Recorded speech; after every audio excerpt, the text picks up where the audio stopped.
সব দেখেন কিভাবে চাউল ভাজা করে খেতে হয়। এই যে চাউল ভাজা হচ্ছে, সুন্দর একটা কালার এসে গেছে। এই চাউল ভাজার অনেক পুষ্টিগুণ,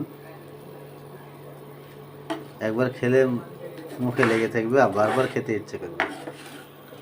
দেখেন চাউল কিভাবে ভাজা হচ্ছে, আমাদের সুদক্ষ কারিগর দেখেন চাউল ভাজতেছেন। কি নাম আপনার? দুঃখ মিয়া স্যার।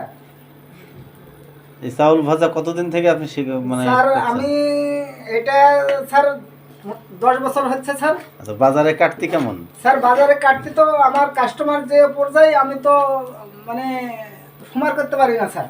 আচ্ছা আচ্ছা, মানে অনেক বেচা বিক্রি তাই না? জি স্যার। আচ্ছা, দিয়ে শেষ করতে এটা পারেন না? দিয়ে স্যার আমার মোটামুটি একটা বয়স্ক মা আছে স্যার, আচ্ছা। বাচ্চা আছে আমার, মাসে wife আছে মাসে স্যার। প্রায় 20-25 হাজার না তার বেশি হবে? স্যার এরকমই আসে স্যার। আচ্ছা আচ্ছা, মাসে তাহলে আপনি দেখেন জি স্যার। এই চাউল বাজার থেকে প্রায় ওনার কথা মতো প্রায় 25 থেকে 30 হাজার টাকা আয় হয়। দেখেন প্রিয় দর্শক, আর ইদানিং অর্গানিক পদ্ধতিতে চাউল ভেজে বাজারে বিক্রি করতে পারলে সেটা মানুষ অনেক খুশি হয় কিনে, এবং তারা স্বাস্থ্যকর চাউল ভাজা খেতে পারে। দেখেন চাউল ভাজা হয়ে গেছে, সুন্দর কালার এসে গেছে।